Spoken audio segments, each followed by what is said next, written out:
Let's talk intergalactic war in space billions of years from now. What would something like that actually look like, according to our best understanding of physics? I recently came across a really interesting analysis of exactly this question from the AI researcher Beren Millidge, and I want to walk you through it because it's incredibly fun, remarkable how much we can likely predict this far in advance, and as I'll explain, it might even be decision relevant to humanity in the relatively near future.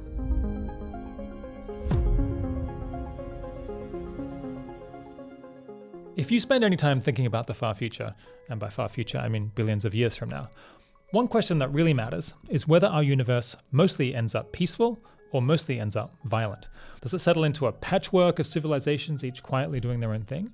Or does it end up looking more like a science fiction movie with enormous space empires locked in some sort of endless conflict? The answer to this probably turns on a surprisingly answerable question.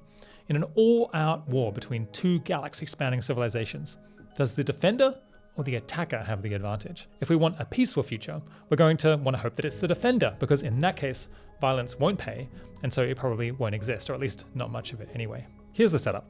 Imagine two civilizations, each occupying their entire home galaxy and harnessing the energy of every star inside it. Both have maxed out their technology tree. There's nothing of meaningful use left for them to invent. These are what physicists call Kardashev 3 or K3 civilizations. To give the attacker their best shot and to keep their commute manageable, we're going to imagine that these two galaxies are positioned right next to one another. And we're also going to assume no wormholes, no faster than light travel, no time machines, just known physics and engineering pushed to their absolute limits. What might a war between these two vast galactic powers actually look like? I'll show you now.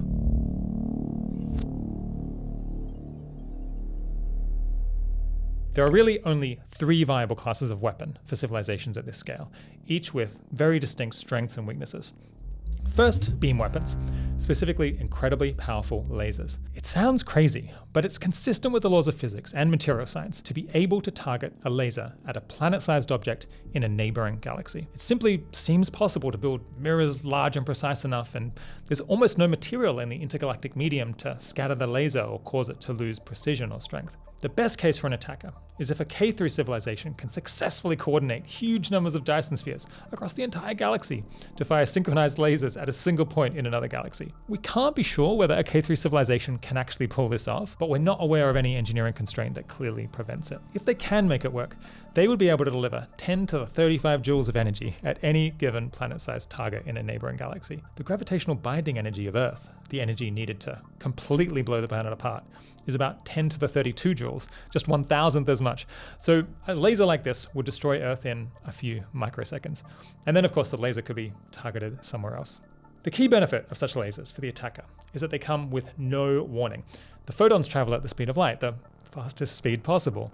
The first photon that tells you you're being shot at is the laser shot. So that sounds awfully offense dominant, but this approach has a very important drawback. Lasers can't change trajectory once launched. If you're firing from Andromeda at the Milky Way, the round trip of information is about 5 million years. You see where something was 2.5 million years ago, and then your laser takes another 2.5 million years to get there. A lot can change in 5 million years.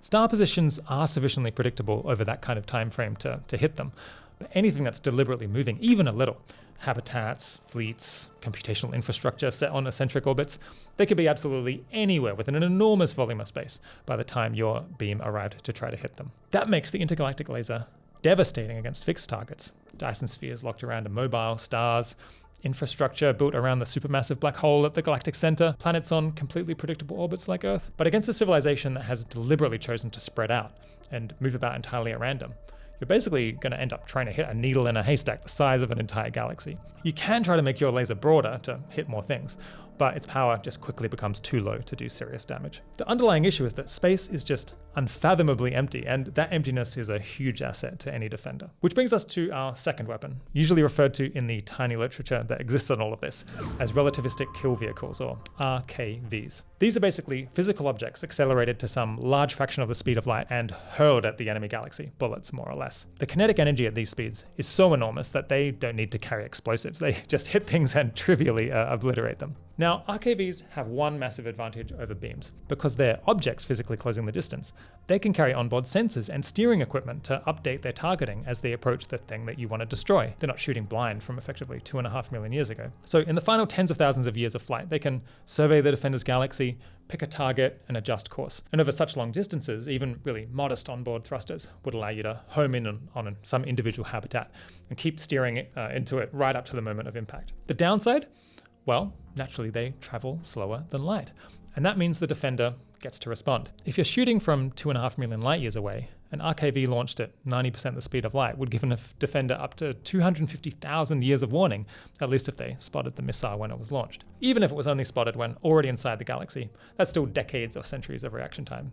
And this reaction time is a big benefit to the defender, because they don't actually need to entirely destroy an incoming RKV, which would be a little challenging. It's enough to simply nudge it slightly off course. Space, again, is almost entirely empty. So if you push it a little bit sideways enough to offset its own steering, it's going to sail past everything off into the empty void forever. Defensive laser installations, the same kind that any responsible property owner would build on their Dyson spheres anyway, they can melt the surface of incoming RKVs, blind their sensors, and apply a small push to shove them off target.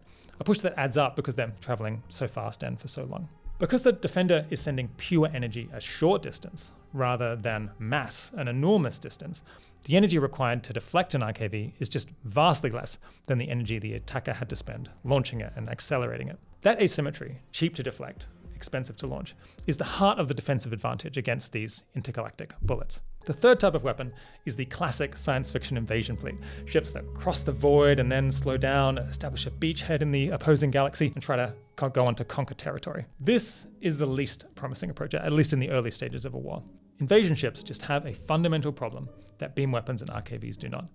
They gotta decelerate at the destination. And decelerating is the opposite of stealthy. You're going to end up ejecting an exhaust plume, which is incredibly visible to the people you're trying to surprise. You are essentially releasing a giant beacon screaming, "I am here, come kill me," for literally thousands of years as you slow down. The deceleration issue also makes it energetically expensive to send a large functional payload, because you have to accelerate to nearly the speed of light, carrying with you not only your invasion fleet, but also all of the equipment you're using to speed up, and all of the equipment you need to slow down at the other end, which is basically the same amount again. On top of that, invasion ships, unlike RKVs, which are basically just bullets, they're going to be expensive, kind of internally complex, and therefore pretty fragile objects, so even a modest laser shot could probably break them apart. And even if you get past all of those barriers, you arrive fighting an entrenched civilization with all of its industrial capacity right there, while your supply lines stretch back millions of light years, leaving you just completely isolated. You would effectively be expending a lot of resources to send over something that can be blown up by the defender for pennies on the dollar. So invasion fleets could at best become relevant late in a war, once the defender is already very weakened by the first two types of weapons we've talked about.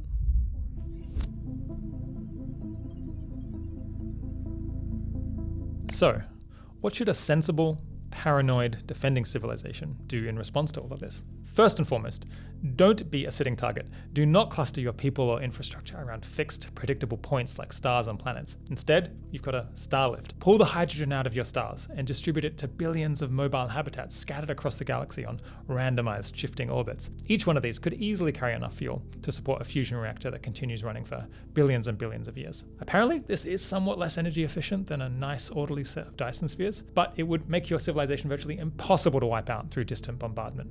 Attacking a paranoid, diffuse K3 civilization set up in this sort of way would be, as Millidge puts it in his essay, like trying to punch holes in a fog. Second, build massive, redundant sensor networks. Giant interferometers spanning light years, deep space sentinel probes extending far out into the galactic halo and beyond. Anything unusual. An object too big, moving too fast, or with the wrong spectrum for natural interstellar debris, that's got to get flagged and tracked and probably destroyed. It sounds expensive, but in the scheme of the resources that we're playing with here as a K3 civilization, it's all very affordable, I assure you. A paranoid civilization would also probably want to seed diffuse dust minefields along likely attack vectors from nearby galaxies. This would slow down incoming RKVs and light them up for defensive systems to easily see. Third, maintain a powerful and visible second strike capability. Even if you're hit without warning, you should be able to launch a devastating counter bombardment. And of course, this doesn't help you survive the first strike, but it raises the cost to the attacker, making war even less attractive to them than it otherwise would be. And fourth, maintain the ability to detect and neutralize any enemy self-replicating probes, von Neumann machines that manage to slip through and start building up inside your galaxy. If they could get away with this would kind of be the attacker's ideal and their long game. You want to get replicators established internally where they can operate and attack with much shorter time lags. Stabbing things out, as we've talked about, is really doable with your galaxy-wide monitoring system. But the challenge is that you do need to have a bunch of redundancy, so this system can work almost perfectly, even if you're facing a huge influx of lasers and RKVs targeting your defensive infrastructure.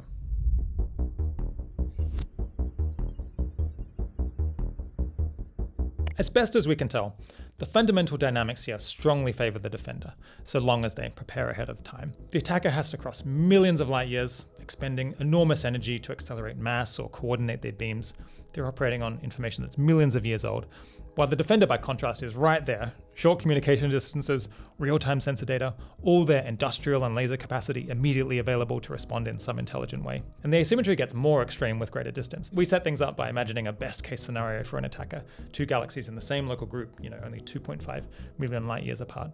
Scale that up to a warfare between galactic clusters separated by tens or hundreds of millions of light years, and offense essentially becomes an exercise in futility. So even in the best case, the attacker is extremely unlikely to completely destroy a prepared K3 defender. They could seriously damage a naive or early one, a civilization that's clustered all of its infrastructure around fixed, predictable points. But a paranoid, distributed, mobile civilization, they can survive even a surprise attack with relatively manageable losses, and then settle in for a war of attrition that lasts millions of years, in which the attacker really can't win at all and isn't gaining anything much from. This makes large-scale intergalactic warfare probably irrational in a cold economic sense.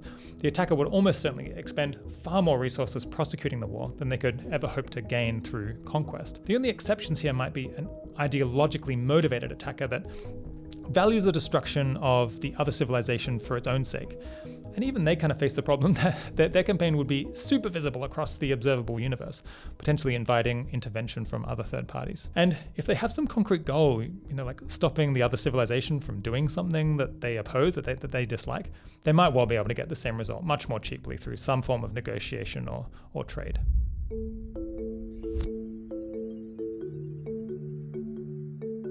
Now, you might reasonably ask, why should anyone care about hypothetical wars between galaxy-spanning super civilizations? I think there are a few genuinely important takeaways here. First, if we succeed at building aligned AI, and if we colonize the Milky Way galaxy, or even eventually spread beyond it, the defense dominance of space warfare suggests that we probably can't be easily wiped out by hostile aliens or AIs from elsewhere in the universe. Once a mature civilization is established in a galaxy, it's extremely hard to dislodge. And so the universe likely ends up as a stable patchwork, each galaxy belonging to whoever colonized it first, with very little incentive for conquest. Even a pure paperclip maximizer, for instance, would get fewer total paperclips by invading neighboring galaxies than by just quietly converting its own galaxy into paperclips, defending it, and sitting tight. That's a much more peaceful long-term picture than the dark forest scenario so popular in science fiction, where every civilization is terrified of being destroyed by every other one. The second takeaway is less comforting though. It cuts the other way for us humans right now. Everything I've just described about defense dominance depends on being a technologically mature, distributed,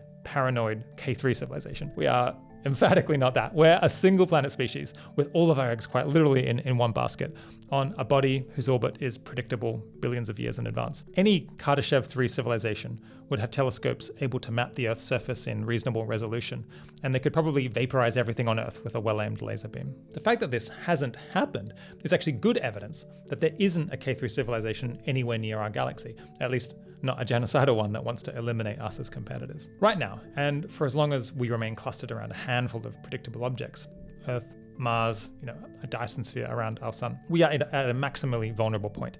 Fortunately, the chances that another civilization reaches the technological maturity to spot us and decides to wipe out Earth in the next 1,000 years, that's really pretty low, seeing as they haven't managed to do so in the previous 1 billion. And we could almost certainly have distributed backups of our civilization set in random orbits around the solar system within 1,000 years. But it's kind of crazy to think that we could feel pressured to do something like that so soon. The third takeaway is that probably not many of the universe's resources end up wasted, expended on war in the long run. Because mature civilizations are so hard to dislodge, the universe's long-term allocation of resources is likely determined almost entirely by what happens in the relatively brief settlement phase, a form of cosmic land grab that plays out over a relatively short few million years. Whoever grabs a galaxy first likely keeps it. And that means there's greater potential for what complex life originating from Earth does in the next few centuries to be sticky permanently. But is it good for humans and our descendants to take over this galaxy as opposed to some other alien species later on? Well,